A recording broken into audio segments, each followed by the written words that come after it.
ఒక ఆయన వచ్చాడు, నా పైన బాస్. అప్పట్లో నేను ఒక కంపెనీలో పని చేసేవాడిని. ఆయన బ్రాహ్మణోత్తముడు. అమెరికా వెళ్ళాం మేము ఇద్దరం కలిసి. కాదు ప్రవీణ్ గారు మీరు అని మొదలెట్టాడు.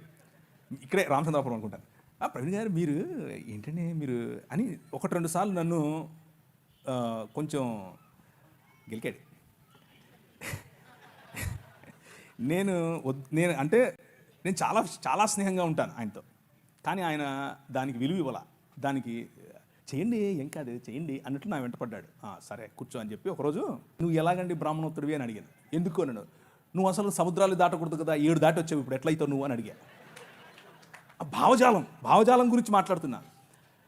నేంటండి నేను ఇచ్చింది తినడానికి ఇన్ని క్వశ్చన్లు ఎత్తనో అన్నాడు. అలా కాదండి, మీరు ఇచ్చింది ఊరికే తీసేసుకోవటం కాదు, అసలు ఏంటి దాని వెనక ఉంది అని అడిగితే మీరు నాకు ఇది చెప్పారు, మరి మీరు చెప్తున్నది పాటించట్లేదు కదా అని అడిగాను. లేదండి మరి మేము చాలా స్వచ్ఛమైన ఇది అది అని ఏదో చెప్పాడు.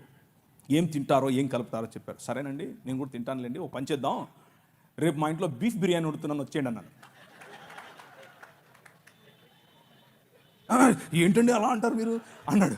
అంటే భోజనం అండి బాబు, మేము తినే భోజనం భలే ఉంటుంది, మొక్క తగిలితే సూపరు అన్నాను.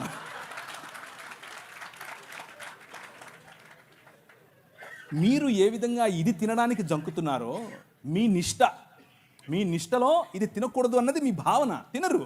అలాగే మా నిష్టలో అది తినకూడదు అన్నది భావన, దాన్ని అర్థం చేసుకోండి. అంతేగాని పద్దానికి వచ్చి మీరు ఇలా క్వశ్చన్ చేస్తే నేను కూడా క్వశ్చన్ చేయాల్సి వస్తుందని చెప్పాను.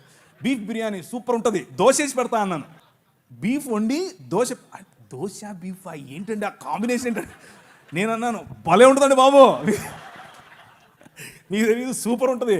ఇంకా మా ఊళ్ళల్లో సంగటి చేస్తారన్నాను. సంగటి ఆయనకి తెలియదు, అర్థం కావట్లేదు ఆయనకి, సంగటి ఏంటి అంటున్నాడు. అంటే కడపకు రండి ఒకసారి, బీఫ్ వేసుకుని సంగటి వండుకుని దాంట్లో నెయ్యి పోసి తింటే సబ్బా సూపర్. ఆయన తట్టుకోలేక చెవులు మూసుకెళ్ళిపోయాడు. టచ్లోనే ఉన్నాడు, ఇంకా ఫ్రెండే కానీ అర్థం చేసుకున్నాడు.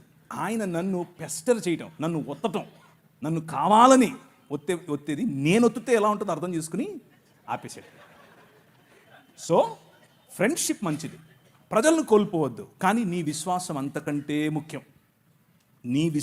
అంతకంటే ముఖ్యం.